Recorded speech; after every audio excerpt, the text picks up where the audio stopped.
Hola, buenas tardes. A continuación vamos a presentar la solución del reto para la materia de fundamentación electrónica. Nuestro equipo está integrado por Juan Carlos Hernández Ríos, David Israel Vázquez Leal, José Emiliano Flores Martínez y una servidora. Para proporcionar contexto sobre lo que vamos a estar realizando, hicimos una investigación con la cual responderemos brevemente las siguientes preguntas.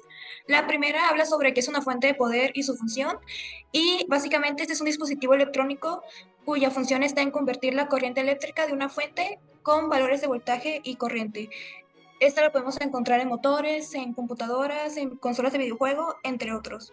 Los tipos de fuentes de poder son, dependiendo de la categoría, pueden ser externas o internas, reguladas o no reguladas, y más específicamente cuando pasamos de corriente alterna a corriente directa, se pueden dividir en lineales como en transpuestas. Ahora bien, la ingeniería electrónica es el estudio de diferentes dispositivos y más que nada se basa en utilizar y conocer las propiedades de los electrones.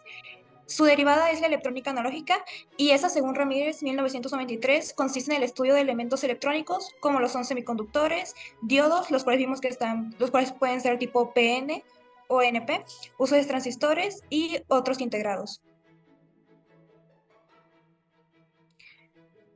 Ahora bien, después de esto siguió la electrónica digital y esta es la representación común de la álgebra booleana, de la cual también se derivan los circuitos digitales.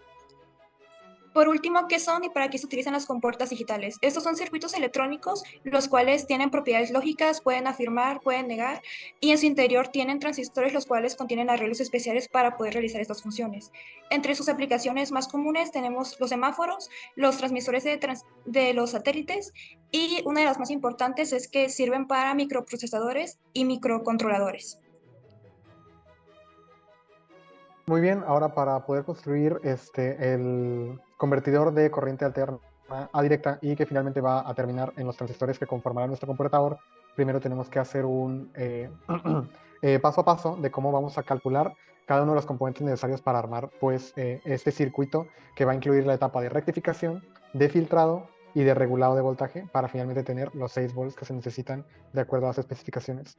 Entonces, lo primero que tenemos que hacer es que nosotros sabemos que tenemos un voltaje de entrada de 120 volts a 60 Hz. Lo primero es que queremos calcular qué voltaje es el máximo que vamos a tener, puesto que es el que se necesita para poder hacer los cálculos dentro de nuestra fuente de diodos que va a funcionar para que la corriente solo vaya en una dirección, de manera que sea pues corriente directa. En este caso, pues sacamos el voltaje máximo, obteniéndolo como voltaje RMS por raíz de 2. Y como tenemos un inductor que reduce de 10 a 1 el voltaje total, pues ahora tenemos que nuestro voltaje secundario, que es el que va a llegar a los diodos, será de 16.97 volts. Como en este caso la corriente tiene que pasar por un diodo para ir a la resistencia y un diodo para regresar al ground, se van a necesitar entonces dos diodos por los que va a pasar la corriente. Por lo tanto, este voltaje de 16.97 se reduce a 15.57 volts, que será nuestro voltaje rectificado. Después pasaremos a la etapa del filtrado. En este caso vamos a añadir un capacitor que va a reducir las ondas, porque básicamente al momento de rectificar te dan ondas que tienen picos del voltaje rectificado máximo, pero bajos de cero, y los bajos de cero son los que queremos eliminar. Por tanto, aplicamos las ecuaciones de F que incluyen frecuencia, resistencia y capacitor. En este caso usamos un capacitor de un milifarad y una resistencia de 170 ohms. Hay que considerar que en este caso, como la onda ahora la recortamos básicamente a la mitad, porque tenemos ahora dos subidas, dos picos de voltaje. Ya no es 60 Hz la frecuencia, es 120 Hz. Aplicando esto, tenemos un voltaje de rizado pico a pico de 0.48 volts y un voltaje promedio de 15.33, lo que nos da un rizado de 3.13%, que pues es un rizado bastante pequeño. Y finalmente, ya con este voltaje podemos pasar a la etapa de regulación. En este caso, escogimos que nuestro diodo Zener requeriría una intensidad mínima de 1 mA para asegurar que esté pues, regulando en todas las circunstancias, y le asignamos también un máximo de 50 mA que queremos que pase a través de esto. Para ello, primero calculamos que esté dentro de este rango de máximo y calculamos que la corriente máxima del Zener pues, va a ser el voltaje máximo menos el voltaje que regula, pues es lo que va a pasar dentro de él sobre la resistencia S, que es 270 ohms. En este caso nos da un total de 35 mA, que está dentro de los 50 mA máximos. Después volvemos a hacer este cálculo, pero ahora con el voltaje mínimo que nos da el rizado, puesto que este voltaje mínimo es donde podría ya no regular, porque es cuando baja de la línea. Ahí nos da un total de 33.66 mA. y por tanto podemos después aplicarlo esta misma resistencia al momento de checar la resistencia mínima, que es cuando, pues cuando el Zener va a regular solamente 1 mA. Por tanto, dividimos el voltaje del Zener entre la intensidad menos su intensidad mínima. Por lo tanto, nos da un total que la resistencia mínima que podemos poner es de 183.71 ohms. Igual podemos hacer la comprobación con el voltaje de Thevenin, que pues nos vuelve a dar que lo mínimo que podría ser el voltaje es de 6.11 volts. Así que siempre va a estar regulando nuestro Zener y va a estar entregando el voltaje de 6 volts necesario para la compuerta OR. Ahora, a través de Multisim, lo que hicimos es que simulamos el circuito y obtuvimos las mismas medidas que obtuvimos en la parte teórica, las obtuvimos a partir de la gráfica que se realiza a partir del, del Multisim, porque al final de cuentas eso es la finalidad del Multisim. Entonces, como se puede observar acá, primero que nada, en la etapa de rectificación obtuvimos, bueno, esta es el voltaje máximo antes de la transformación. Es decir, técnicamente este es el voltaje máximo que nos va a brindar la fuente de voltaje de 120 VRMS, que como se puede ver aquí da un máximo de 169.36 voltios, así como que su frecuencia es de 60.192 Hz, que es técnicamente 60 Hz. Luego, después de la transformación, nos da que el voltaje máximo, debido a la relación entre las vueltas de los inductores, vemos que se disminuyó 10 veces de su valor original el voltaje secundario. Vamos a ver que son 16.92 voltios.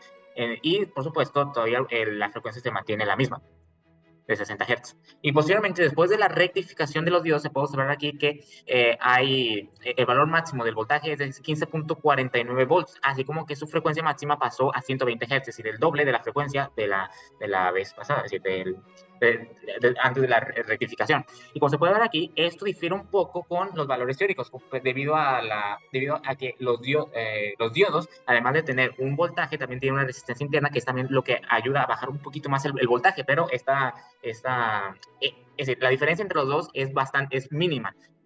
Como se puede observar, como se observó entre los datos teóricos y esto, porque al final de cuentas nos da aproximadamente 15.5 voltios de voltaje de rectificación. Posteriormente, en la etapa de filtrado, como se puede observar aquí, se obtuvo el voltaje de rizado pico a pico, que a partir del Multisim lo que se utilizaron fueron dos trackers, uno hacia arriba de la onda y uno hasta abajo de la onda, y se puede ver que aquí se obtuvo una diferencia de 417.86 milivoltios, que a su vez difiere un poco de los datos teóricos, debido a que al final de cuentas, debido a que si difiere el voltaje de rectificación, también debe diferir el voltaje de filtrado, debido a que el voltaje de rectificación se basa en el voltaje de filtrado. Posteriormente, ya para regular, como se puede observar aquí, el voltaje de regulación, el voltaje de corriente directa es de 6 voltios prácticamente. Entonces, a final de cuentas, se puede observar que hay una pequeña diferencia de microvoltios, pero esa diferencia es tan pequeña que se puede considerar como si fuera nula. Entonces, a final de cuentas, vamos a considerar que la corriente, el voltaje que se le va a dar a la carga, es decir, a nuestros transistores, es de 6 volts directamente. Bueno, una vez ya tienen ya la alimentación lista y regulada, es entonces que se pasa a este arreglo, que es una compuerta OR. Esta compuerta OR básicamente está compuesta de dos switches, que cada uno básicamente deja pasar la corriente a dos transistores que son Q1 y Q2, y en caso de que se cierre alguno de los dos, es entonces que se deja pasar la corriente desde la parte de arriba de lo que sería nuestro VCC a el arreglo de LED que está abajo, haciéndolo brillar. A continuación, pues podemos ver lo que sería la tabla de verdad, que en este caso en caso de que ambas puertas o ambos switches estén abiertos, es entonces que el LED estará apagado. Pero ya sea que el switch 1 o switch 2 estén cerrados o que ambos estén cerrados, siempre se va a iluminar el LED. En este caso, se puede observar que, como había dicho, en el caso de que ambos switches estén abiertos, lo que va a pasar es que la corriente que pasa a través del pin base del transistor pues va a ser cero.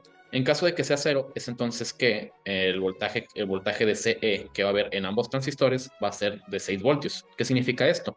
Que el punto de operación del transistor va a estar en 0 amperes, bueno, 0, sí, 0 amperes, 6 voltios, lo que significa que no va a haber paso de corriente entre el colector y el emisor, lo que básicamente hace que ambos transistores se comporten como un switch abierto y por consiguiente el LED no se va a prender. Ahora, en caso de que el switch 1 esté cerrado, lo que va a pasar es que ahora la corriente que pasa a través de la base va a ser mayor a cero. En este caso, no nos centramos tanto en el valor de la corriente tal cual, debido a que la función de este transistor es conmutar, es decir, pasar de un estado de corte a un estado de saturación. Y lo que va a pasar es que una vez se presiona el S1, entra en estado de saturación el transistor Q1 y deja pasar toda la corriente del colector al emisor a lo que necesita el LED, que en este caso pues, es lo que se pierde en su resistencia y es lo que hace que se prenda. Por otro lado, en caso de que el switch número 2 esté cerrado y el switch 1 está abierto, pasa exactamente lo mismo en términos lógicos. Es decir, pasa una intensidad a través del pin base del transistor Q2, haciendo que haya un paso de corriente entre el colector y el emisor, de forma que al aterrizar en el LED, se completa el circuito, ya que ahora el transistor pues, actúa como un cortocircuito y básicamente hace que se prenda el LED. El mismo caso ocurre para cuando ambas switches están cerrados, debido a que ahora ambos van a dejar conducir corriente desde sus colectores a los emisores y al final esa corriente va a hacer que se prenda el LED.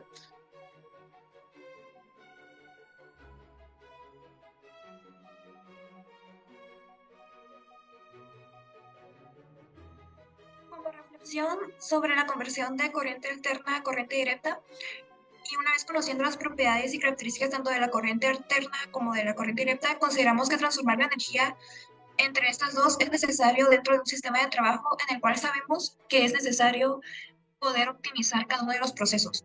La corriente continua es necesaria porque puede ser usada en las casas, las calles, en el control remoto o en cualquier dispositivo que necesite un bajo voltaje.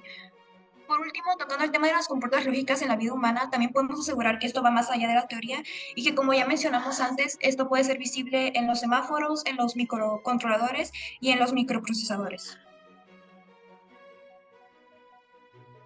Ahora bien, a manera de reflexión desde una perspectiva del desarrollo sostenible, podemos observar que estos dispositivos electrónicos, sin lugar a dudas, nos han traído grandes beneficios a la sociedad y hoy en día cuesta imaginarnos sin ellos, sin televisores, sin celulares, sin tarjetas de débito o transferencias bancarias. Sin embargo, hay que reconocer el impacto perjudicial en el ambiente que esos pueden tener, ya que muchos de los elementos que ocupan son extraídos del subsuelo, elementos como arsénico, berilio, cadmio, plomo y mercurio, y estos, al final de cuentas, tienen impactos desde la extracción hasta la fabricación, ya que también puede generar incluso cáncer en las personas. Entonces, habiendo dicho esto, ¿cómo podemos ir por la línea del desarrollo sostenible sin renunciar a estos dispositivos, al menos hasta que haya una nueva tecnología y que también podamos suplir las necesidades del presente y del futuro? Para esto creemos que la clave está en consumir responsablemente y efectivamente buscar evolucionar estos procesos y la forma en cómo logramos satisfacer las demandas actuales para que no afectemos a las generaciones futuras. Aquí están las referencias usadas. Muchas gracias por su atención y espero que tenga un excelente día.